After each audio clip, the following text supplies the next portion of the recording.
Olá, queridos amigos e colegas do grupo de estudos da série psicológica de Joana de Ângeles. Vamos recordar que Joana nos indica a meditação como sendo uma forma terapêutica para mantermos o nosso equilíbrio, trazendo a nossa saúde física e emocional, principalmente nos momentos atuais, onde somos bombardeados por muitas informações e também dividimos o nosso dia com várias atividades. Seguindo então, a recomendação de Joana, nós trouxemos hoje a proposta de uma meditação, encontro com a criança interior. Os estudos da série psicológica nos auxiliam para compreender melhor o comportamento do ser humano, a sua maneira de agir e os seus sentimentos. Mas o mais importante é que nós possamos nos conhecer melhor. Esse autoconhecimento vai nos ajudar no nosso processo evolutivo. Sabemos que tudo aquilo que acontece na nossa infância deixa marcas em nossas vidas. Essas lembranças podem ficar tanto no campo que nós chamamos de consciente, como também no inconsciente. O que sabemos é que essas emoções, essas lembranças às vezes guardadas, refletem na nossa maneira de agir. E o adulto sofre a influência dessa criança. Então, através da meditação guiada de hoje, nós vamos buscar conhecer um pouco melhor essa criança. E quem sabe, possamos compreendê-la, possamos trazer ao nosso campo de compreensão algum conflito que ficou guardado e que, desta forma, vamos acolher essa criança e dissolver esse sentimento que pode estar nos trazendo algo de desagradável no momento atual de nossas vidas. Então, dando sequência à meditação, vamos buscar aquilo que nós já temos exercitado, que é fazer uma respiração disciplinada, para que tenhamos um relaxamento de toda a nossa musculatura e possamos prestar atenção nas nossas vibrações mentais, trazendo-nos um equilíbrio e uma paz interior. Iniciando então, vou convidá-los a buscar uma posição confortável, mantendo a coluna ereta, deixando os braços e as mãos apoiadas sobre as pernas. E à medida que a gente vai respirando, inspirando, segurando um pouco e depois expirando, principalmente esse movimento de expirar, de soltar o ar, vai trazendo um relaxamento da musculatura do nosso corpo. Vamos iniciar então. Inspire, sinta o ar entrando pelas narinas, preenchendo os pulmões. Segure um pouco, depois solte, vagarosamente, sentindo o seu corpo relaxar. Inspire, segure, solte com os lábios entreabertos, relaxando o couro cabeludo, relaxando a face, os lábios, o pescoço, o tronco, relaxando o braço direito, a mão direita,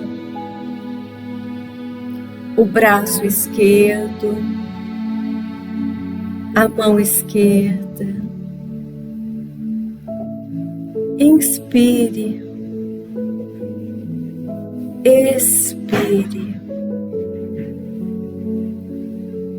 relaxando, relaxando,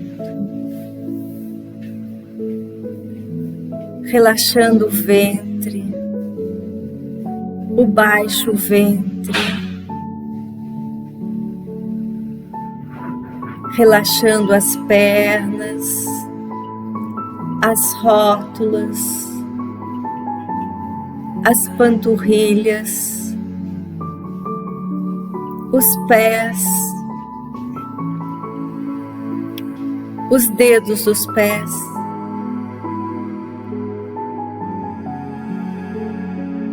Inspire, expire, vagarosamente, relaxando, relaxando.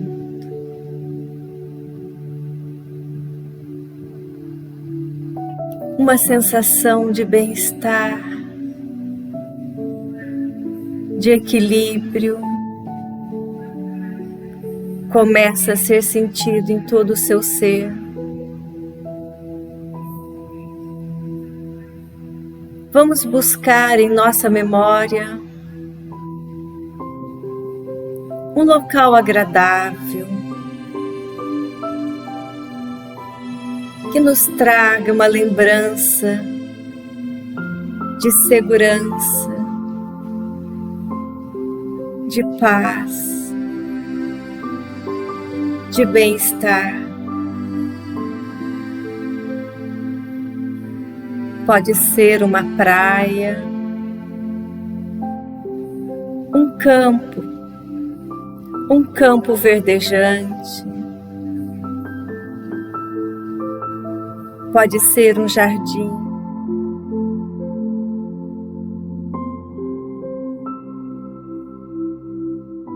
Pense nesse local.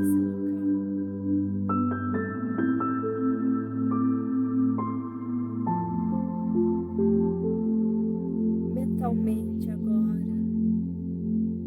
transfira-se para ele.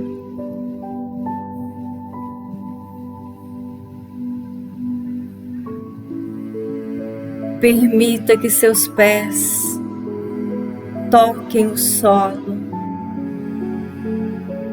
Caminhe um pouco. Há quanto tempo você não sente essa sensação de liberdade?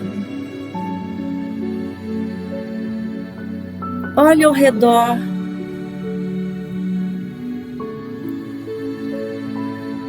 Sinta a presença de Deus na sua criação,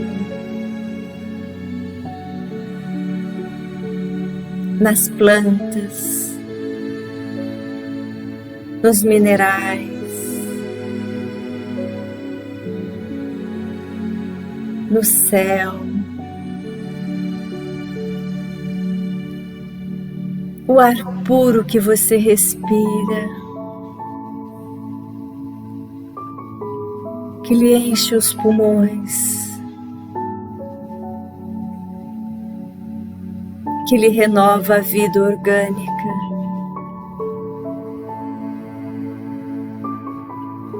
Sinta o sol a lhe aquecer o corpo, a suave brisa a lhe tocar a pele.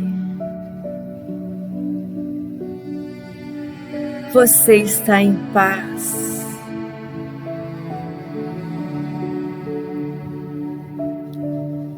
Caminhe mais um pouco.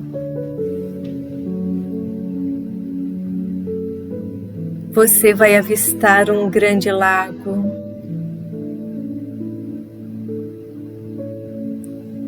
Aproxime-se dele.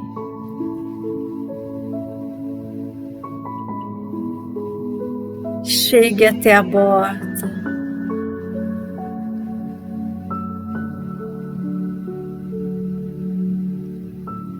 A água é tranquila.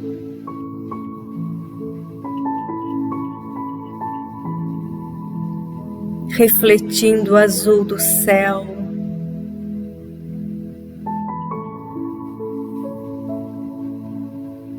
E esse espelho da natureza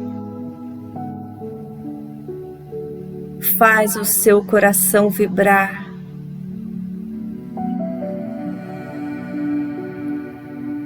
Em tons de alegria.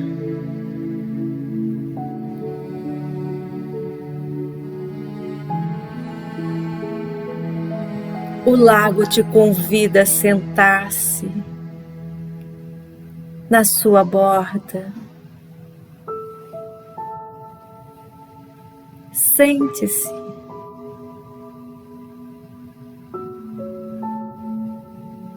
Incline-se para ele e veja a sua imagem refletida nesse espelho da natureza. Olhe para você. Há quanto tempo você não consegue ficar a sós consigo mesmo? Há quanto tempo você não presta atenção nos seus sentimentos?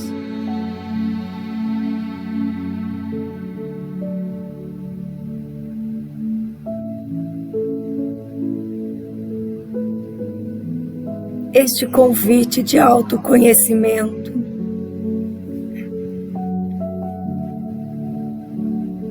para que você possa perceber os sentimentos de tristeza, sentimentos de culpa, sentimentos de ansiedade.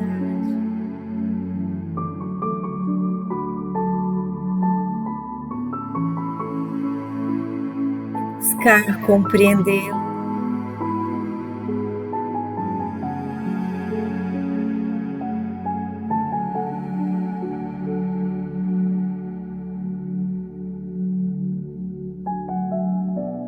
Muito do que sentimos hoje são experiências que vivemos na infância.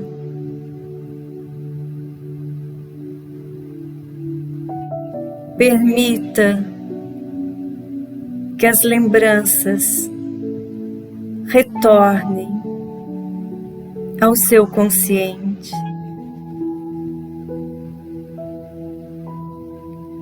Olhe para a sua imagem refletida no lago. Aos poucos, ela está se alterando e você consegue ver a imagem de uma criança.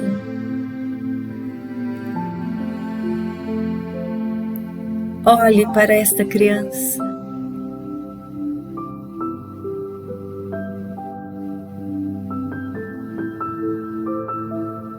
Convide essa criança a sair do lago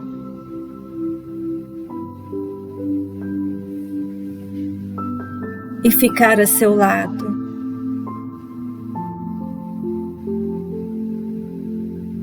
Convide-a para sentar com você. Olhe para ela. Olhe os seus olhinhos.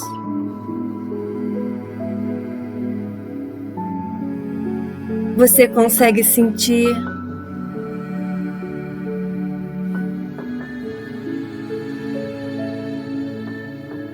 vindo daquele rostinho uma expressão de tristeza.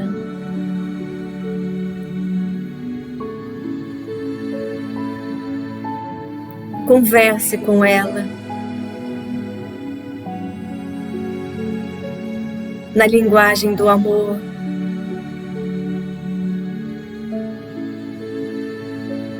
E diga-lhe: talvez você tenha perdido algum ente querido, ou está triste porque alguém lhe causou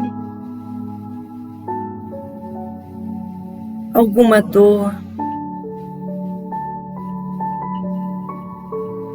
ferindo-lhe os sentimentos.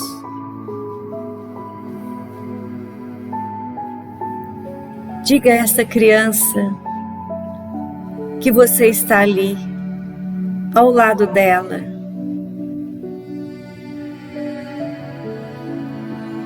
E que juntos podem compreender o que aconteceu. Se alguém lhe feriu os sentimentos, é porque esta pessoa ainda não conseguia conjugar o verbo amar.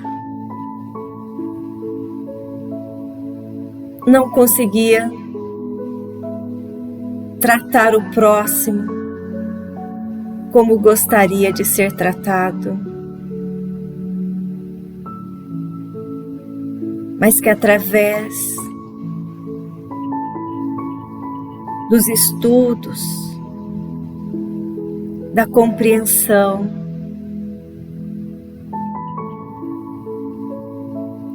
do aprendizado do amor, ela pode perdoar.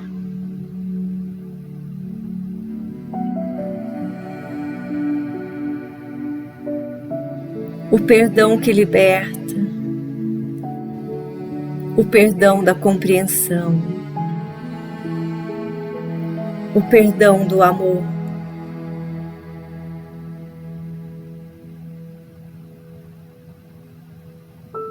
Se porventura essa tristeza vem de um sentimento de culpa, que ela registre o aprendizado e aplique a ela a compreensão e o auto-perdão, a mudança de hábitos para não sofrer novamente.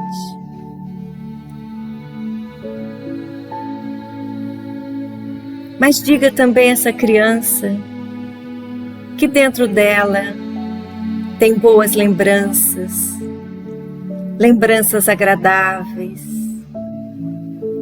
da convivência com os familiares, da convivência com os pais, da convivência com os irmãos, com os professores, amigos, talvez a companhia de um animalzinho de estimação.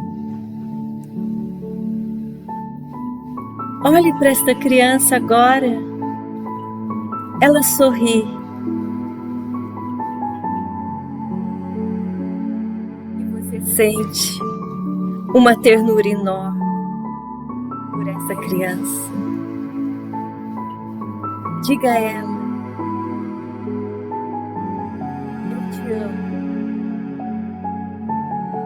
eu te compreendo, e juntos nós podemos ser mais felizes.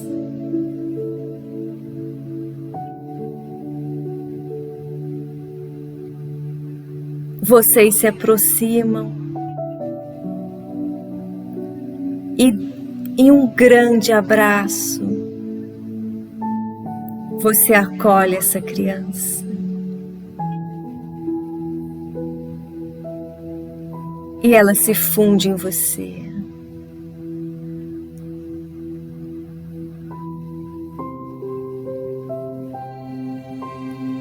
Respire.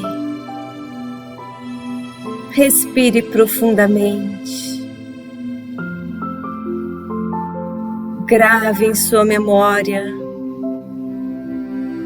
este encontro com a sua criança.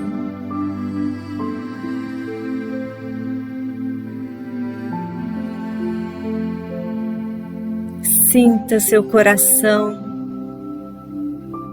em um ritmo de alegria.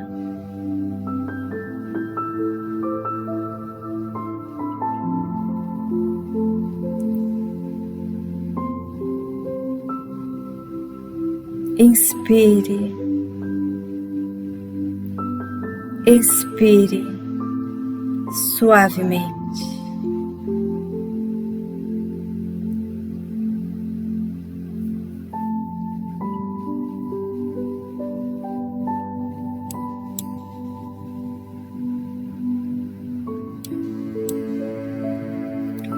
Com esse sentimento, com esse coração leve e alegre,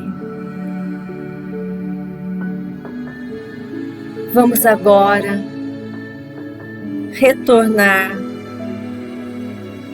ao nosso local de origem, mexendo as mãos,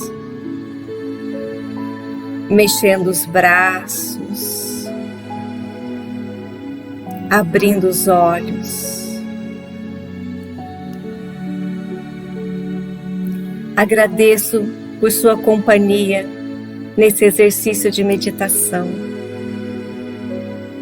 e espero em breve revê-los.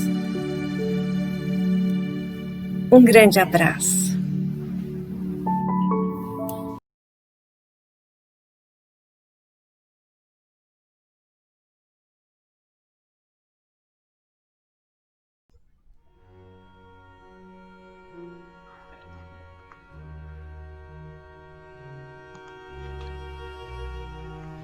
Olá, amigos do grupo de estudo Joana de Ângeles.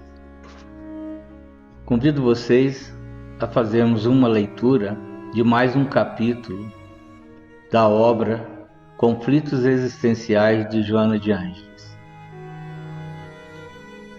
O que os ensinamentos de Joana de Ângeles traz para as nossas vidas?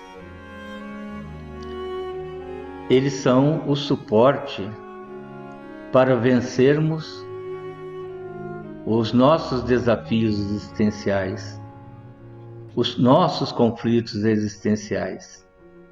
Então, devemos intensificar esses esforços de estudo, de compreensão, de reflexão aprofundada, para obtermos êxitos nos nossos propósitos de evolução moral e espiritual. Que Deus abençoe esses esforços.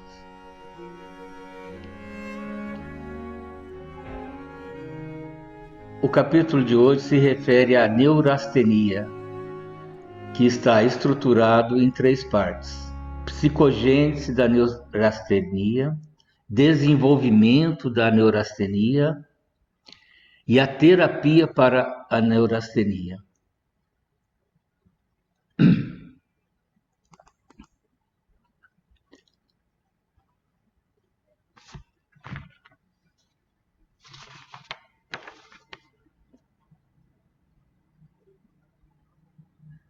A neurastenia é um dos vários comportamentos perturbadores que se apresentam como fortes testes de resistências para o indivíduo humano, segundo Joana de Ângeles. E ela enfoca, ora, à luz da psicologia, ora da psicanálise e também sob a visão psiquiátrica. Todos, porém, sob a visão espírita, que é um convite à reflexão, à cuidadosa análise em torno da existência que o indivíduo desfruta. Sendo assim, Joana de Ângeles nos prepara para mais esta leitura psicológica de nós mesmos.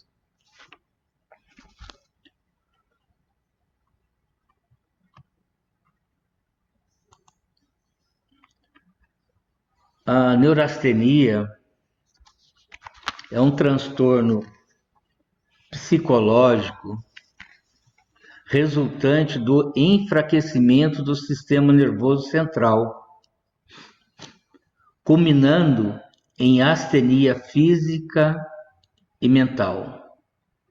Neurastenia significa neuro, de cérebro, e astenia, fraqueza.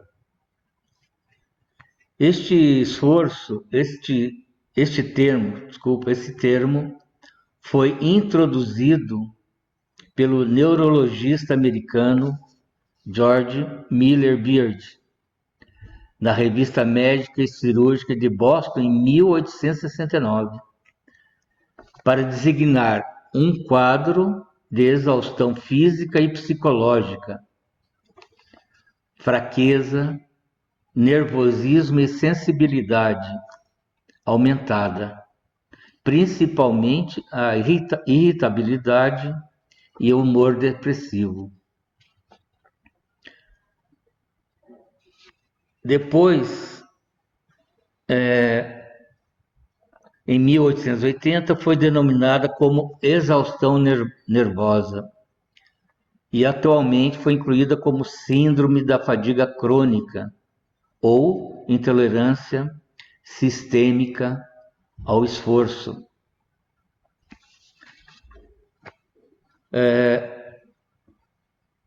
Ela foi incluída em outros transtornos neuróticos na Classificação Internacional de Doença como CID-10, em 1993.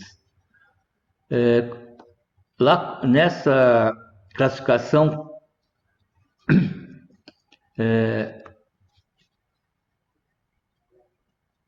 diz que a característica principal é a fadiga excessiva após esforço mental ou físico, além da sensação de diminuição do desempenho intelectual ou corporal.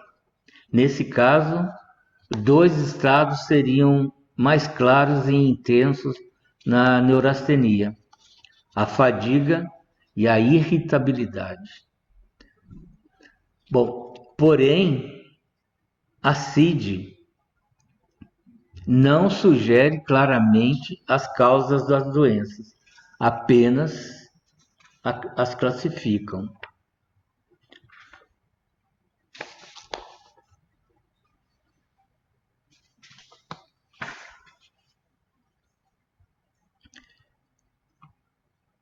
E as causas da doença é que Joana de Ângeles vai nos orientar,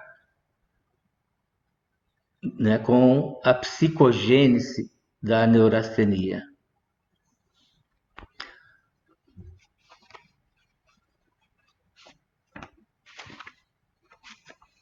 Ela faz uma primeira abordagem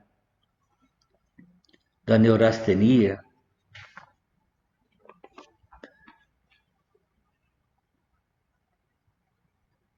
com o aspecto da fuga da realidade.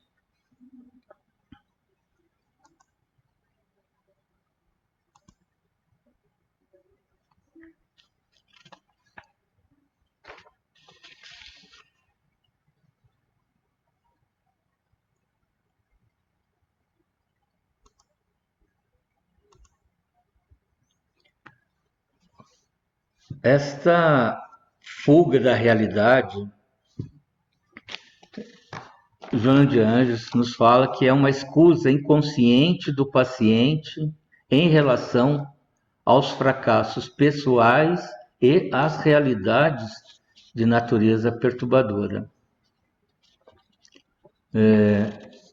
Como nós vimos naquela estrutura da psique que nós postamos no grupo, nós temos lá que o inconsciente é um conjunto de processos que agem sobre a conduta, mas escapa à consciência. E quais são as consequências psicológicas que Joana de Anjos nos coloca? Alterações do mecanismo normal de adaptabilidade do indivíduo, observado como enfermidade de adaptação. Perda de interesses pelos acontecimentos, desmotivação para realizações enobrecedoras, ausência de autoestima e de coragem para ultrapassar os limites exigíveis. E quais são as consequências físicas que ela aponta? Alterações do sistema neurovegetativo, aumento de secreção de adrenalina sobre a atividade muscular, avolumando a combustão do glicogênio, diminuição da glicose no sangue. Este seria o quadro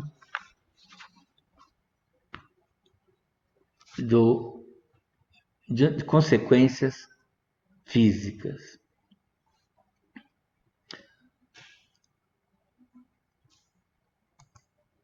A mentora faz uma segunda abordagem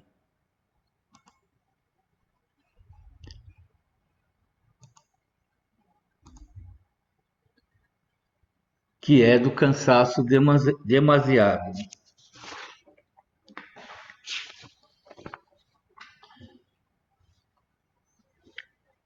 Quais são as consequências desse cansaço demasiado?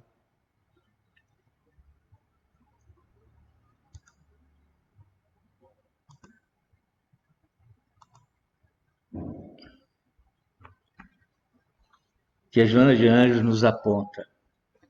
São as consequências neuropsíquicas fisiológicas que produz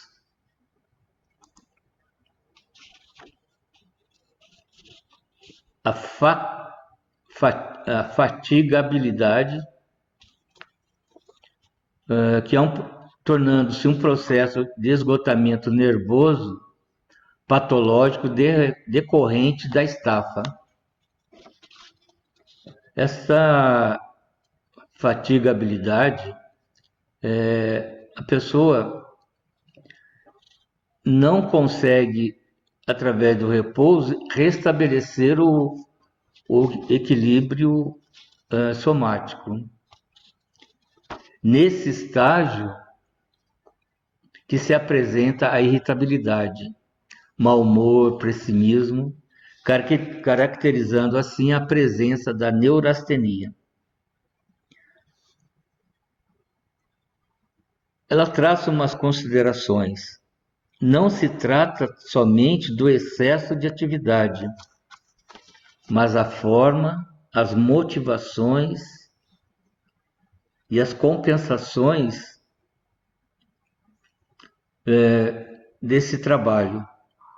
Como desempenha esse trabalho? Quais são as motivações desse trabalho exaustivo? Quais são as compensações que a pessoa elege para que se comporte né, com essa característica.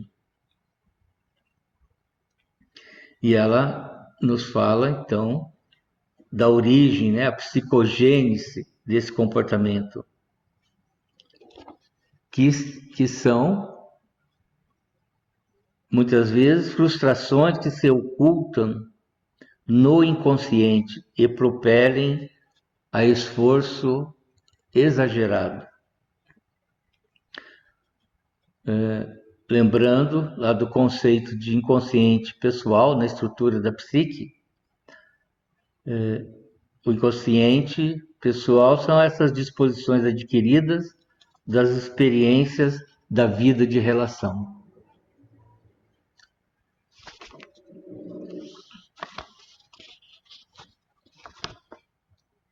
E também, como origem, é a culpa decorrente da insatisfação, da necessidade de autorrealização, mas destituída de autoconfiança em relação ao seu êxito. Imposição exibicionista de aparecer. Timidez, que necessita de proteção, mesmo que inconsciente. Então, são essas as origens que Joana nos aponta como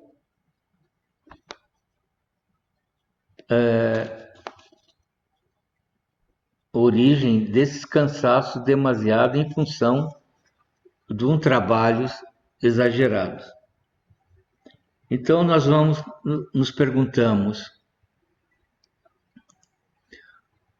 quando trabalhamos muito, sempre vamos ocorrer nesses transtornos? Né? Essa resposta, né, nós teríamos na última abordagem da Joana de Ângeles, nas terapias para a neurastenia.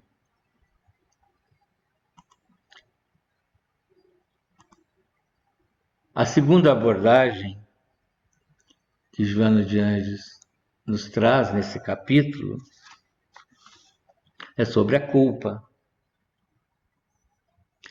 Esta tela que vocês estão vendo, ela se refere ao self decepcionado.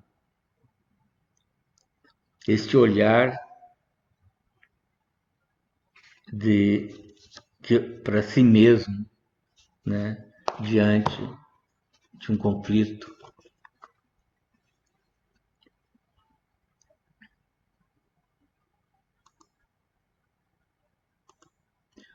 O que Joana nos coloca sobre a culpa, que tem origem em reencarnações passadas.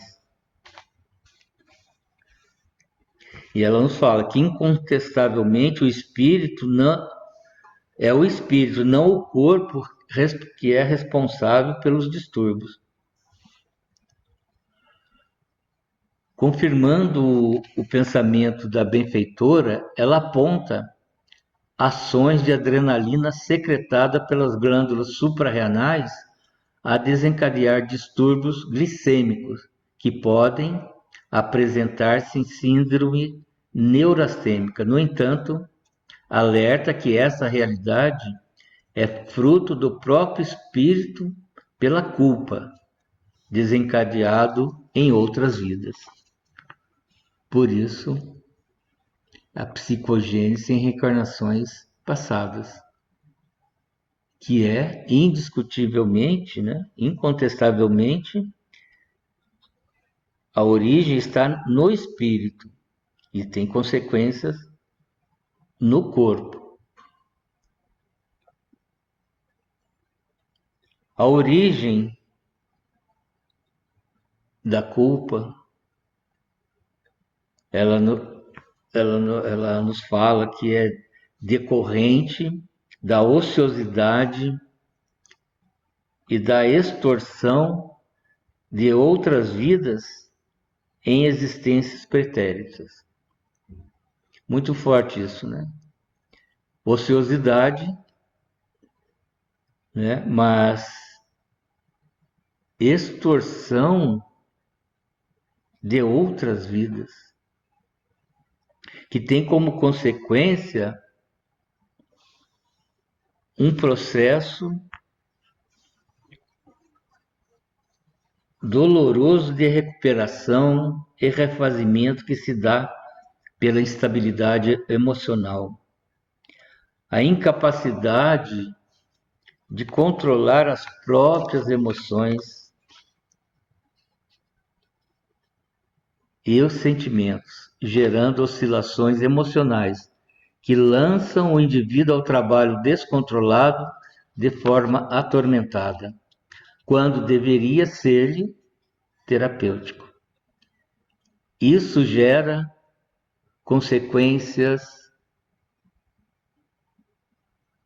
destrutivas e um vasto contingente de conflitos embutidos, principalmente os derivados da insatisfação.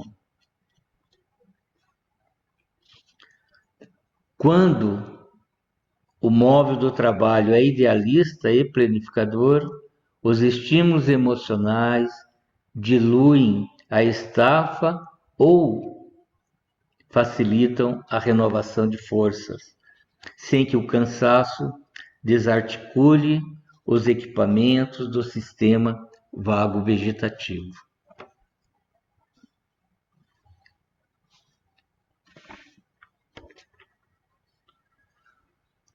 Passamos agora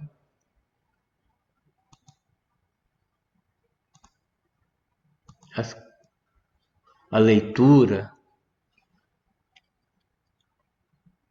do desenvolvimento da neurastenia.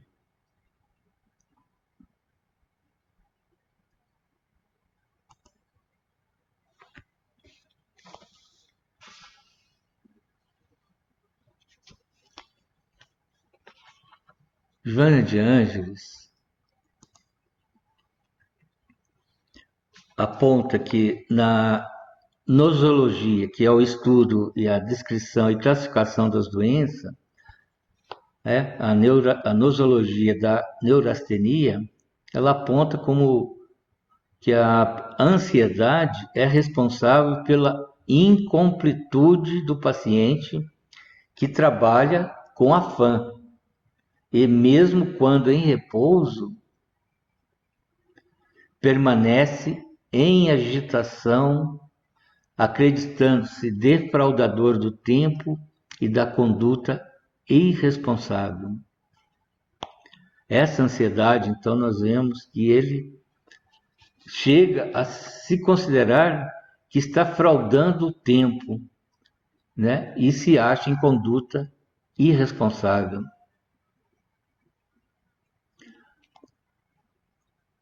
A ansiedade mórbida surge em qualquer período da existência.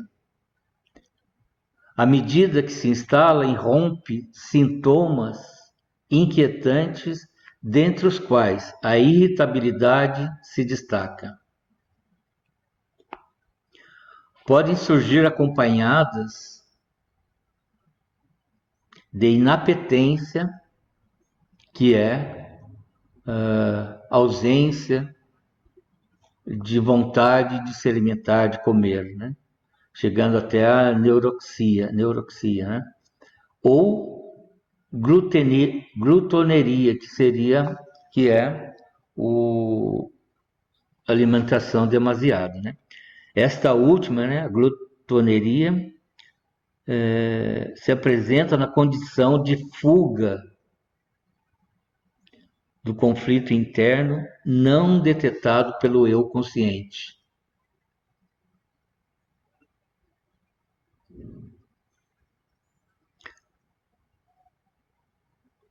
No desenvolvimento da neurastenia, com o tempo, os episódios de insônia ou de interrupção do sono aumentam de intensidade,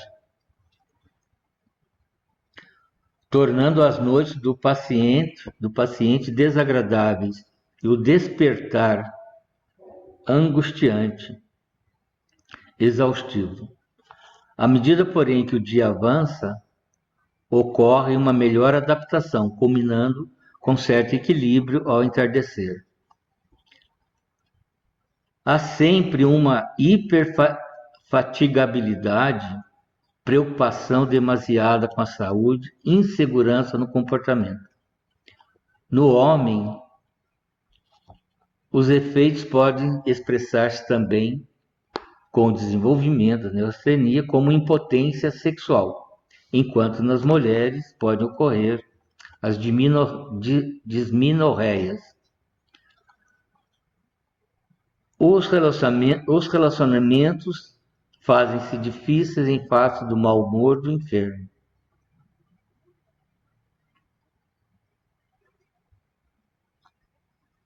E certa dose de pessimismo e desconfiança a que se entrega. Pode-se acrescentar processos físicos de perturbação orgânica, como extrasístoles, debilidade de forças, sudorese fria e abundante, abundante pulsação irregular, sempre sob a injunção da ansiedade mórbida. A neurastenia é síndrome grave que se avoluma no organismo social, devorando belas florações da esperança humana.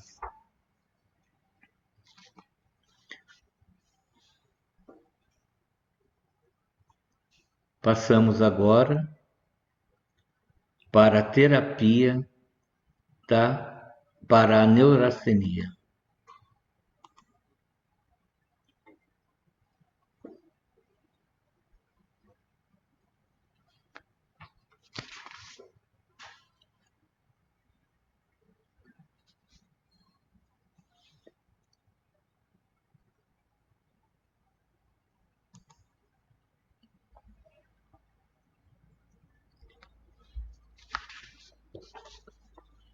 A psicoterapia é portadora de excelente arsenal de recursos para atender o paciente neurastênico nos dias Joana de Ângeles, nessa parte da terapia para a neurastenia. Mas que é indispensável que o paciente reconheça o estado em que se encontra e aceite o tratamento. Mediante os estímulos novos do psicoterapeuta, ocorre a remoção da culpa e dos tormentos internos, através de uma análise da realidade em que o paciente se encontra.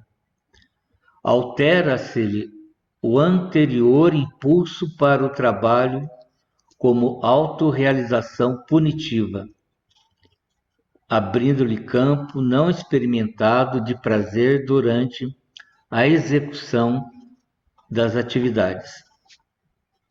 Então, essa é a resposta, daquela pergunta que poderíamos fazer se todo o esforço intenso de trabalho vai ocorrer em neurastenia. Então,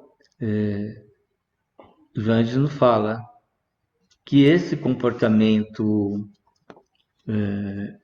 harmônico, embora intenso, é o que ocorre com os cientistas, artistas, estudantes, buscadores de ideais e concretizadores de sonhos, que se entregam a esforço sobre-humano, às vezes, sem que a estafa exaustiva tome conta de suas energias, experimentando o cansaço, o natural repouso, e o natural repouso proporciona renovar das forças, facultando o prosseguimento das atividades abraçadas. Então, Joana nos fala que no caso da neurastenia, a terapêutica psicológica substitui perfeitamente a de natureza psiquiátrica. É uma coisa muito importante que ela fala aqui, que devendo-se evitar as recomendações para o uso de drogas químicas, exceto quando o quadro se apresentar caracterizado por transtornos mais graves em trânsito para a queda em alienação esquizofrênica.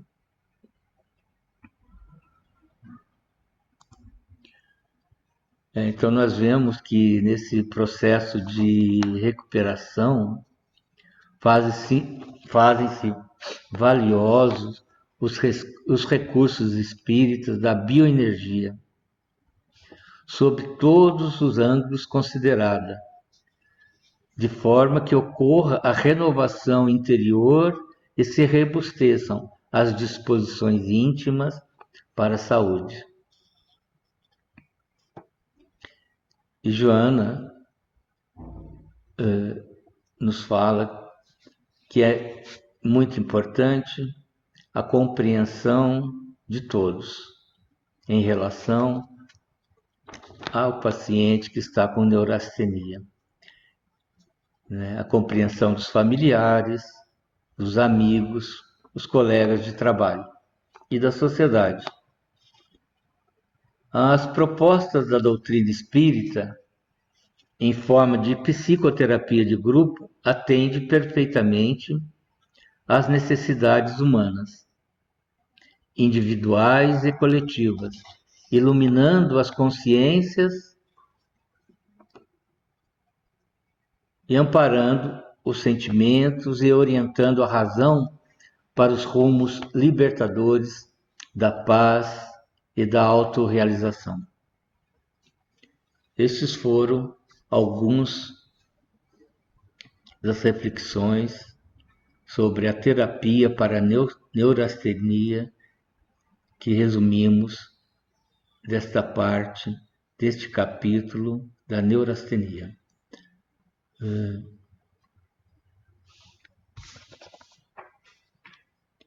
Para encerrar, eu convido a todos para fazermos juntos a leitura de um poema de Augusto dos Anjos,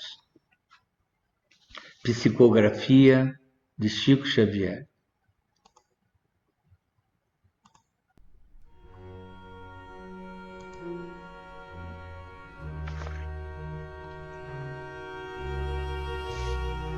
Alma, nos combates ciclópicos titânicos que eu às vezes na terra empreendia, nos vastos campos da psicologia, buscava as almas, seres inorgânicos.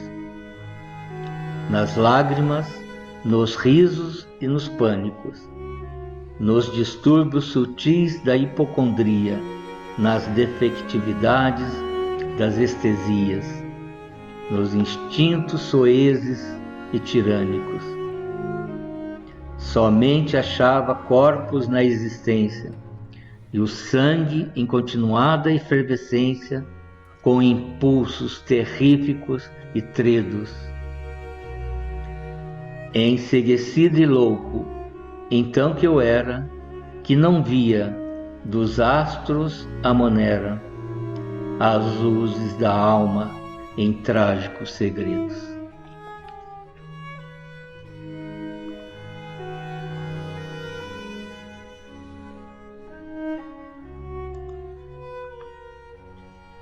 Muita paz, fiquem com Deus.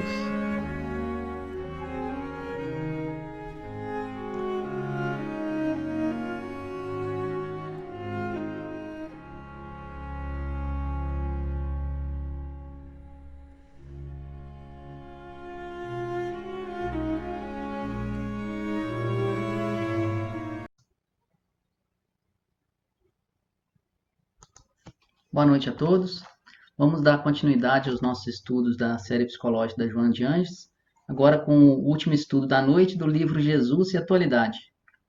Nós estamos no capítulo 10, Jesus e Coragem. E,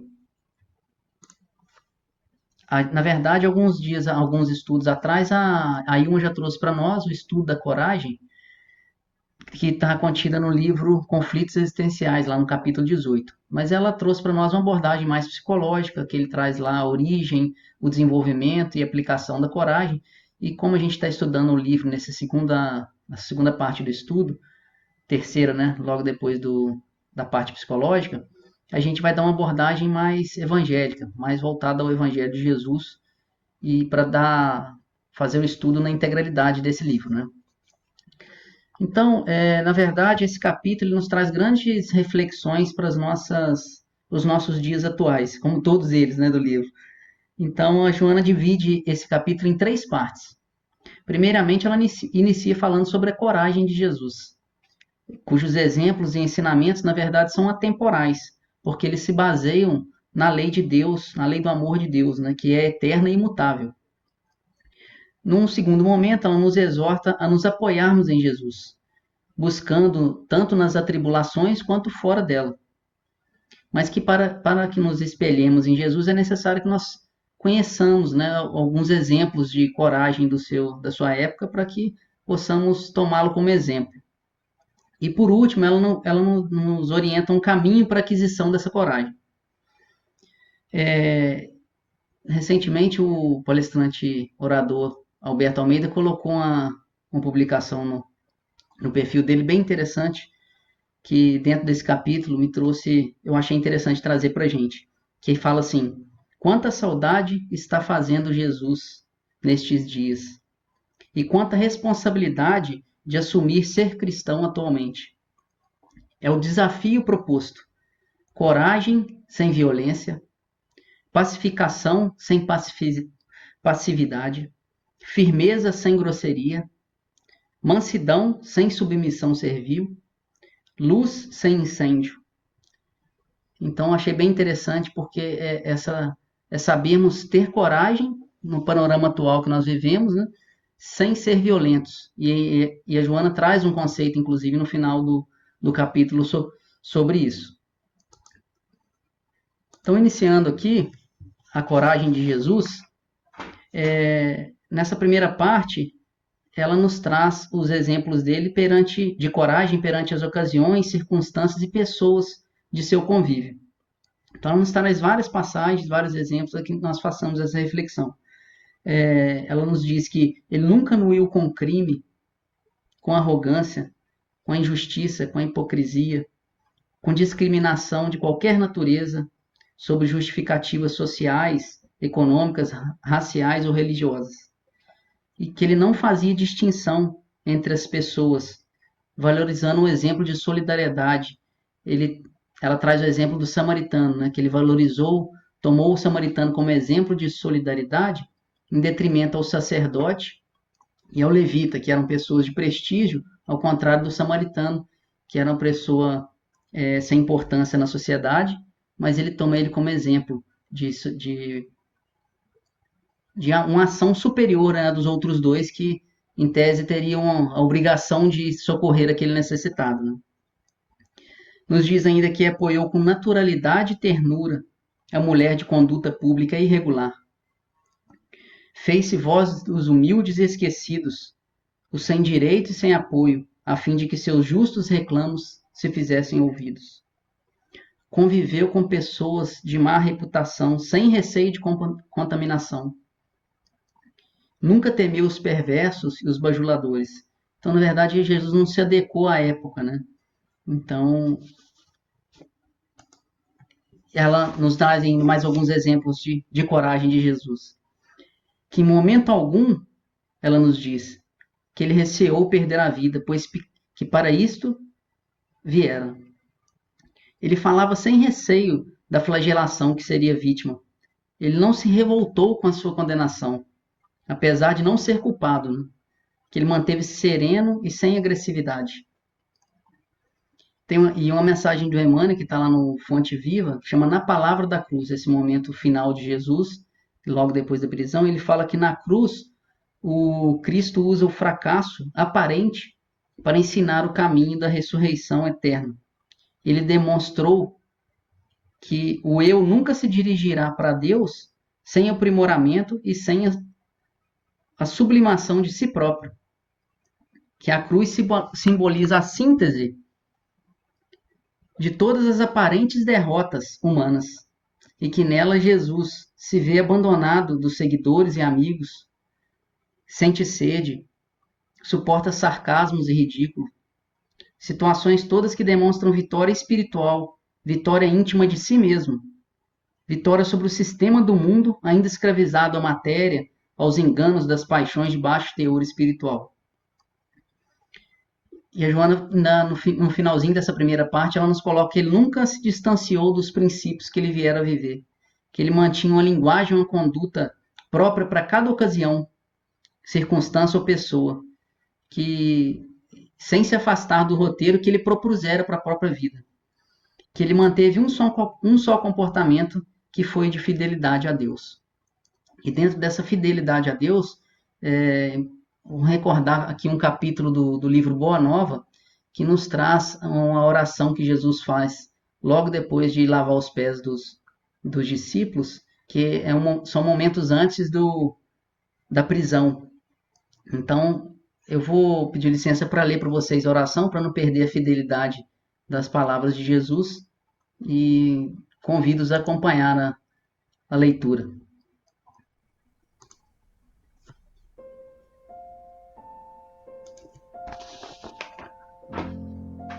Pai Santo, eis que é chegada a minha hora. Acolhe-me em teu amor. Eleva teu Filho para que ele possa elevar-te entre os homens no sacrifício supremo. Glorifiquei-te na terra. Testemunhei tua magnanimidade e sabedoria e consumo agora a obra que me confiaste.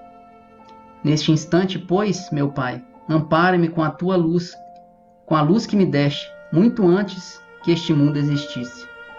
E fixando o olhar amoroso sobre a comunidade dos discípulos, que silenciosos lhe acompanhavam a rogativa, continuou: manifestei o teu nome aos amigos que me deste. Eram teus e tu me confiastes para que recebessem a tua palavra de sabedoria e de amor. Todos eles sabem agora que tudo quanto lhes dei provém de ti. Nesse instante supremo, Pai, não rogo pelo mundo, que é obra tua e cuja perfeição se verificará algum dia, porque está nos teus desígnios insondáveis. Mas peço-te particularmente por eles, pelos que me confiaste, tendo em vista o esforço a que os obrigará o Evangelho, que ficará no mundo sobre os seus ombros generosos. Eu já não sou da terra, mas rogo-te que meus discípulos amados sejam unidos uns aos outros, como eu sou um contigo. Dei-lhes a tua palavra para o trabalho santo da redenção das criaturas. Que, pois, eles compreendam que nessa tarefa grandiosa, o maior testemunho é o do próprio sacrifício pela tua causa, compreendendo que estão neste mundo sem pertencerem às ilusórias convenções, por pertencerem só a ti, de cujo amor viemos todos para regressar à tua magnanimidade e sabedoria, quando houvermos edificado o bom trabalho e vencido na luta proveitosa. Que os meus discípulos, Pai, não façam da minha presença pessoal motivo de sua alegria imediata, e que me sintam sinceramente em suas aspirações, a fim de experimentarem o meu júbilo completo em si mesmos. Junto deles, outros trabalhadores do Evangelho despertarão para a tua verdade. O futuro estará cheio desses operários na terra para glorificar a tua revelação. Será de algum modo a posteridade do Evangelho do Reino que se perpetuará na terra para glorificar a tua revelação. Protege-os todos, Pai. Que todos recebam a tua bênção, abrindo seus corações às claridades renovadoras. Pai justo, o mundo ainda não te conheceu. Eu, porém, te conheci e lhes fiz conhecer o teu nome e a tua bondade infinita, para que o amor com que me tens amado esteja neles e eu neles esteja. Então, meus amigos, é linda a mensagem, né? Está no capítulo 27 do livro Boa Nova, do Humberto Campos, psicografado pelo Chico, e vale a leitura completo do capítulo, que ele dá seguimento ao que aconteceu logo depois, que ele subiu para orar, na companhia de Pedro, João e Tiago. Então, vale a leitura posterior aí. Partindo para um segundo momento no capítulo do Jesus e Coragem, a Joana vem nos trazer agora algumas orientações. Ela começa falando, apoia-te nele, que é o início dessa segunda parte. Ela nos orienta a reflexionar tranquilamente em torno da coragem de Jesus e buscar-lhe o exemplo. Ela diz, em dúvida atroz ou perseguido, pensa como ele agiria nessa situação e faze conforme te inspire a consciência reta. Tem coragem de viver, ela nos exorta. E confirmando isso que ela está nos dizendo, o Emmanuel tem um psicografado pelo Chico com o nome Coragem, que no prefácio ele nos diz que para que nós obtenhamos saúde e paz, afeto e compreensão, liberdade e simpatia, cultura e trabalho, que geralmente pedimos, não prescindimos de uma alavanca da qual nem sempre nos lembramos nas petições, a divina providência, que é a alavanca da coragem. A coragem de servir e a coragem de viver. E ele continua, que é por isso que ele oferece, como apelo das nossas melhores forças, para as mensagens desse livro, né? Para que jamais esmoreçamos diante das lutas e provas que nos são necessárias ao nosso burilamento próprio, porque ainda mesmo quando sitiados em todas as direções por dificuldades e desarmonias, débito e sofrimento, haverá sempre um caminho de refazimento e libertação, que a esperança nos descerra ante a misericórdia de Deus. É um livro bem interessante também, que complementa esse capítulo da Joana aí, que nos exorta para ter coragem diante das nossas dificuldades, diante dos desafios da vida. Fazendo o link, então, com o Evangelho segundo o Espiritismo, o Espírito Lacordaire, no capítulo 5, item 18, também nos convida a ter coragem. Ele diz que poucos sofrem bem, poucos compreendem que somente as provas bem suportadas podem conduzi-los ao reino de Deus. E o desânimo é uma falta. Que Deus vos recusa consolações desde que vos falte coragem, e que a prece é um apoio para a alma. Contudo, não basta, é preciso tenha por base uma fé viva na bondade de Deus. Ele já muitas vezes vos disse que não coloca fardos pesados em ombros fracos. E ele ainda, mais no final dessa mesma mensagem do item 18, ele nos fala que quando apareça uma causa de sofrimento ou de contrariedade, que nós devemos nos sobrepor a elas. E quando nós consigamos dominar os ímpetos, né, da impaciência, da cólera ou do desespero, devemos dizer para nós mesmos, cheio de satisfação, que nós somos mais fortes. E ele finaliza esse item dando um conceito, traduzindo o que significaria bem-aventurados os aflitos, né? Que pode ser traduzido como bem-aventurados os que têm ocasião de provar a sua fé, sua firmeza, sua perseverança, sua submissão à vontade de Deus, porque terão centuplicada a alegria que lhes falta na terra. E no item, logo em seguida, Santo Agostinho também nos convida, falando que por mais agudas e profundas sejam as nossas dores, que nós devemos voltar o nosso olhar para o céu e bendizer o Senhor por ter querido nos experimentar. E Santo Agostinho ainda fala, imitai aquele que vos foi dado, por exemplo, como a Joana está fazendo no capítulo, né? Comparando os atos de coragem de Jesus e trazendo para que a gente possamos sempre nos espelhar nas condutas dele, né? Então, algumas orientações que ela trouxe aqui, achei por bem dividir aqui em itens, para a gente tentar fazer uma análise. E é assim, eu coloquei, são 8 itens para a gente fazer essa reflexão. Ela coloca, não te escondas sobre desculpas e mentiras. Ela fala que a gente deve evitar essa nossa situação íntima, às vezes esconder o nosso medo, né? Ou que devemos ser sinceros conosco mesmo. Que quando fomos sinceros conosco mesmo e aceitamos, às vezes, as nossas dificuldades, os nossos medos, a gente pode fazer o segundo item, que é a autoanálise, né? Aí a gente faz uma autoanálise banhada pela claridade dos ensinamentos de Jesus. E com essa autoanálise, nós conseguimos quebrar os grilhões que nos prendem ao medo, à insegurança, à instabilidade, ao sofrimento moral e físico. Depois ela nos orienta a sempre enfrentar com naturalidade os nossos limites e as nossas angústias. A gente tem que assumir, né, as nossas limitações, mas ela diz que tem que ser assumidas esses limites sempre confiante na vitória, não nos afastando dos deveres que nos compete cumprir.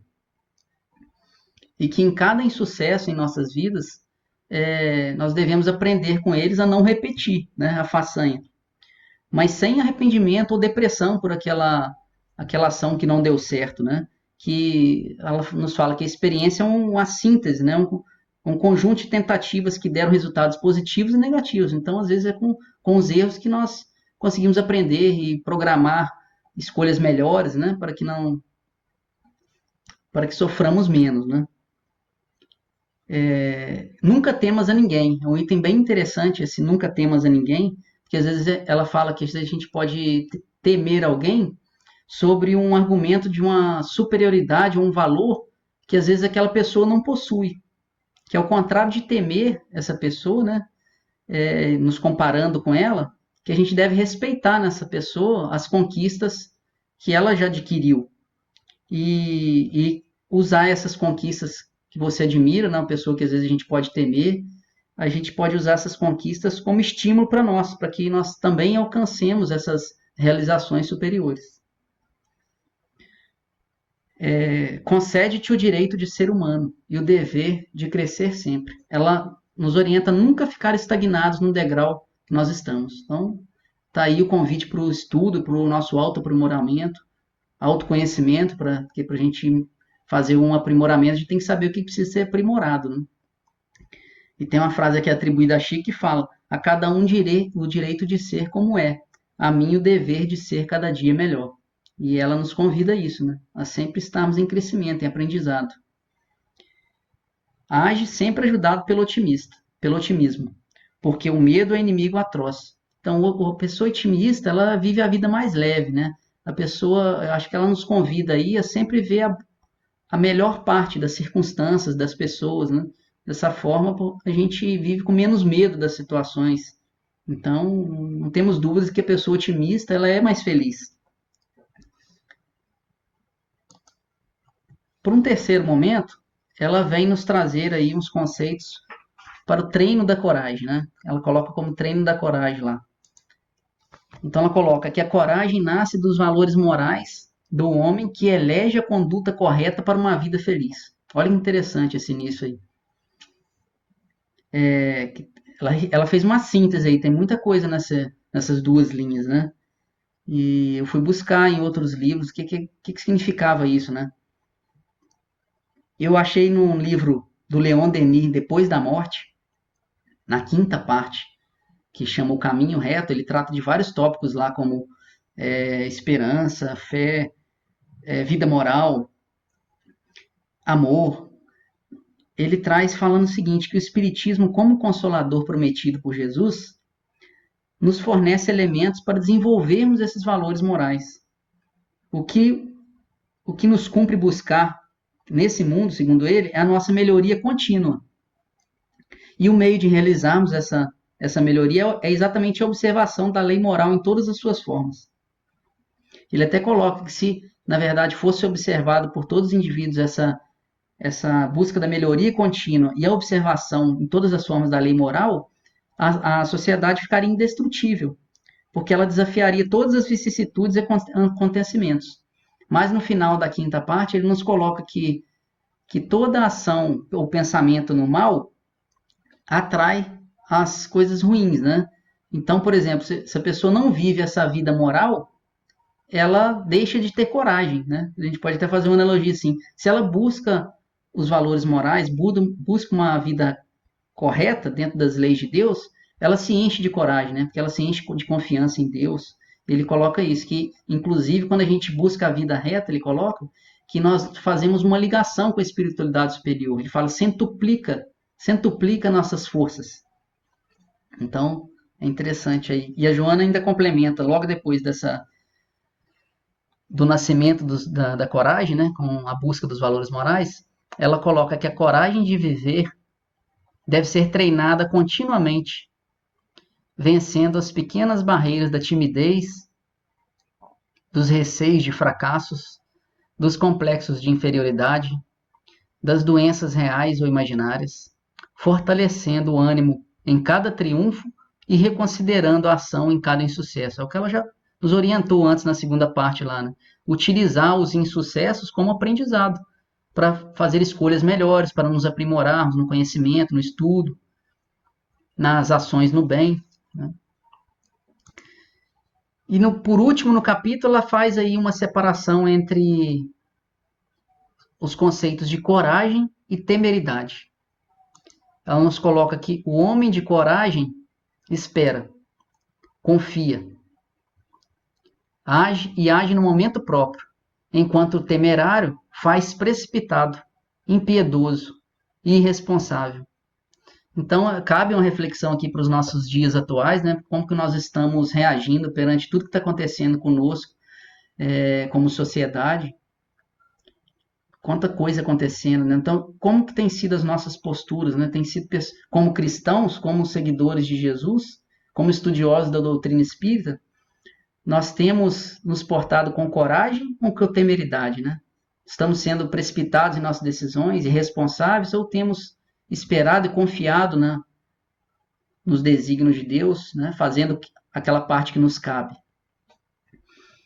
E para fazer uma ligação final aí com esse capítulo de Jesus e Coragem, da Joana, eu trouxe uma mensagem para nós do Emmanuel, que comenta o capítulo 16, versículo 33 do Evangelho de João, que é uma frase de Jesus, que ele diz: eu vos disse tais coisas para terdes paz em mim.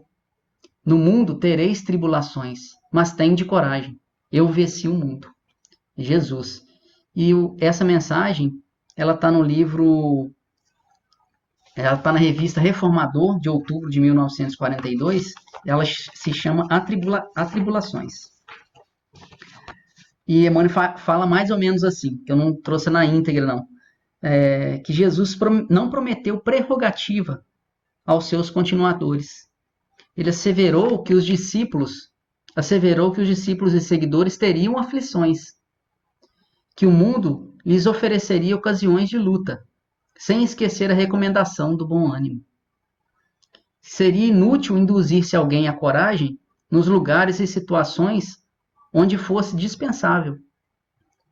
Se o mestre aludiu tanta vez à necessidade de ânimo sadio, é que não ignorava a expressão gigantesca dos trabalhos que esperavam seus servidores. Alguns se queixam das perseguições, outros se alarmam quando incompreendidos. Suas existências parecem ilhas de amargura e preocupação, cercadas de ondas revoltas no mundo. Aqui, parentes humilham, acolá fogem os amigos. A ironia perturba-os, a calúnia persegue-os. Mas justamente nesse quadro é que se verifica a promessa do Salvador. Estamos em serviço e testemunho. Aprendizes do Evangelho, encarnados ou desencarnados, teremos aflições nas esferas terrestres. Mas tenhamos fé e bom ânimo. Jesus venceu o mundo. Então, meus amigos, não desanimemos, né? Faça as nossas lutas, as nossas dificuldades, sempre com alegria, né? Quem estuda o Evangelho de Jesus, quem estuda a doutrina espírita, deve viver a vida com alegria e com coragem sempre. E eu agradeço a oportunidade do estudo, que Jesus nos ampare e nos abençoe a todos. Desejo uma ótima semana. Até o próximo estudo.